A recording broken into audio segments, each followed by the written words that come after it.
ఈ నియోజకవర్గ నాతో వస్తున్న మీ అందరికీ కూడా శిరస్సు వంచి నమస్కారం చేస్తాను. ఒక మాటలో చెప్పాలి అంటే మీరందరూ నన్ను నిలబెట్టడానికి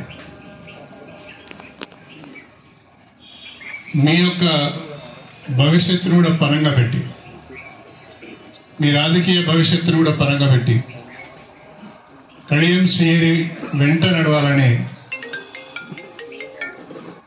ఏది ఏమైనా పర్వాలేదు అని అన్నింటినీ వదిలిపెట్టి త్యాగం చేసి శ్రీహరి గారి వెంట నడతామని వచ్చినందుకు ఏ రకంగా మీకు ధన్యవాదాలు తెలుపుకోవాలనో, ఏ రకంగా మీ రుణము నేను తీర్చుకోగలనో అర్థం కావడం లేదని చెప్పి నేను ఈ సందర్భంగా తెలియజేస్తాను.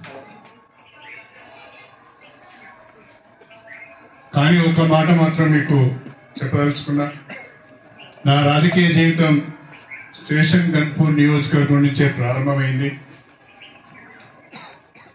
నా రాజకీయ జీవితము ముగింపు కూడా స్టేషన్ గన్పూర్ నియోజకవర్గం నుంచే ఉంటుంది అని చెప్పి ఈ సందర్భంగా తెలియజేస్తాను. అది మీ అందరితోనే కలిసి ఉంటుంది అని కూడా నేను ఈ సందర్భంగా తెలియజేస్తాను. అయితే రాజకీయ పరిణామ క్రమంలో ముందుగా తెలుగుదేశం పార్టీలోకి వచ్చాం. తెలుగుదేశం పార్టీని ప్రజలు ఆశీర్వదించారు. స్టేషన్ గన్పూర్ నియోజకవర్గ ప్రజలు కూడా ఆశీర్వదించారు. దాదాపు 3 సార్లు ఎమ్మెల్యేగా కల్పించారు. ఆ తర్వాత ఉవ్వెత్తున తెలంగాణ ఉద్యమం వచ్చింది. ప్రజలందరూ ప్రత్యేక తెలంగాణ కావాలని కోరుకున్నారు. అనేక మంది బిడ్డలు ఆత్మహత్యలు చేసుకున్నారు, బలిదానాలు చేసుకున్నారు. సకల జనుల సమ్మె జరిగింది. ఆ సందర్భంగా మళ్ళీ మనమందరం కూడా ఆలోచించుకొని తెలంగాణ ప్రజల పక్షాన ఉండాలి, తెలంగాణ ఏర్పాటులో మన భాగస్వామ్యం ఉండాలని ఆలోచించి మే 15, 2013 టీడీపీకి రాజీనామా చేసి తెలంగాణ ప్రజల ఆకాంక్షలకు మద్దతుగా ఆనాడు టీఆర్ఎస్ పార్టీలో చేరడం జరిగింది.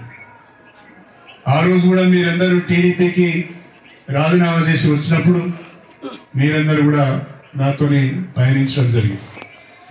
ఈ ప్రయాణంలో కొంతమంది ఆగిపోయిన కొత్త మిత్రులతో కలిసి ముందుకు సాగడం జరిగింది.